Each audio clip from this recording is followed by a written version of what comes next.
Hello there once again. Well, guess what? It's time for another video. I think I'm gonna break a record this week, recording two videos on the same day. Actually, it's been more than that already, but they're probably not all gonna go up today. But anyways, this is another shorty. That's the reason why. It's not gonna take me 3 or 4 hours to edit it, or 6 hours like one of the ones for SimVim Cockpit took me.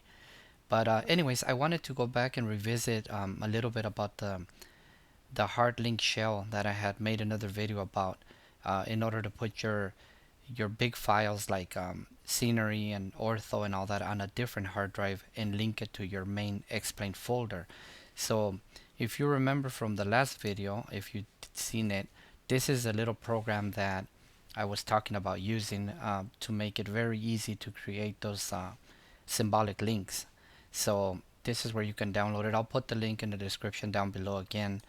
But basically, going back to my system here, as you can see, I have four hard drives. This is a NVMe, which has Windows and my X-Plane copies. And this is my data drive that I always list on the specs way at the bottom. It's a regular spinning hard drive. And this is my ortho drive where I have all the Forkboy ortho scenery packages in here. It's 1 TB and it's almost full. And this is a scenery drive where I have my aircraft, all my other custom scenery like airports and all that other stuff, and then all the basically all the Orbex stuff in here. So as you can see, most of my scenery and my aircraft are on these two hard drives. They're not on my main hard drive, which is where Windows is installed, and I have 3 copies of X-Plane. So the cool thing about this that somebody mentioned that I didn't even think about it and I didn't know you could do it, but somebody mentioned that when I posted the other video about doing this, because originally I was linking to each individual folder for a scenery package and putting it back into as a symbolic link into the Explain folder, and somebody told me, you can link the whole folder instead. So what I did later, like this is my original 1141, you can see that the custom scenery folder is a symbolic link. It looks like a shortcut, like I said before, but it's actually a symbolic link. It's not even called a shortcut, it's just a file folder. So I have all the aircraft and all the custom scenery for my 1141 X-Plane here. They're all on that other hard drive. Now for the 1150 Beta 6, which is this one, I am still using all the aircraft from the other hard drive. And when I click on it, it takes me to the other hard drive and actually opens that folder. But my custom scenery folder, as you can see, it's actually the one in here. So there's only a couple of things in here because I was making or recording the videos about loading times that I recently posted. And so basically, if I wanted to do it differently, right here you can see that I have the LAX Los Angeles and the LAX HD mesh is also a symbolic link that goes to my other scenery folder. So, but if I wanted to, let's say I wanted to just load everything up again on this copy of X-Plane without having to put all the files in here, what I would do, like for example, let's just say I rename this folder and I'm just going to call it original custom scenery. Alright, so I renamed it now.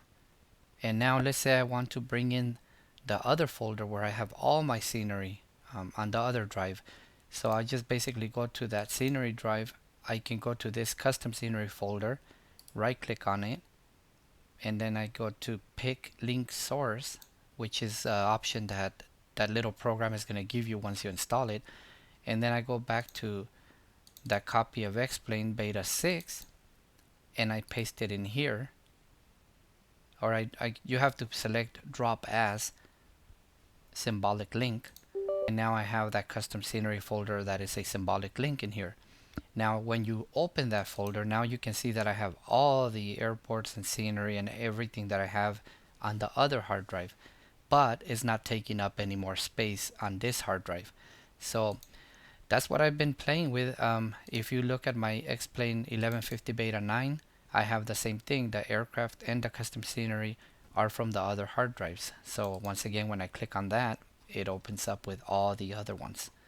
So that's how you can do it. I just wanted to point that out because somebody mentioned it to me in one of the comments for the other video, and I thought it was a really helpful and good idea. So I wanted to pass that along in case any of you want to experiment with updating X-Plane or something and you don't want to mess up your original installation. This is the way I've been doing it. So that's why I have X-Plane 1141, X-Plane 1150 Beta 6, and X-Plane 1150 Beta 9. So when another update comes up, I'm actually, because everything is working great with 1150 Beta 6, I'm just leaving this one alone and I'm updating this one. And if something were to go wrong and with an update, then I can just continue flying with 1150 Beta 6.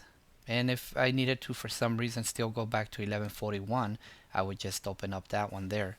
So I have 3 installation of X-Plane, but I'm only using 1 aircraft and 1 custom scenery folder for all 3 versions, which saves a ton of space.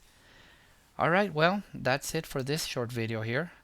Don't get used to it because you know how it is. I always try to keep my videos short, but it never works out. So enjoy them while you can. Alright, well, thanks for watching. See you on the next one.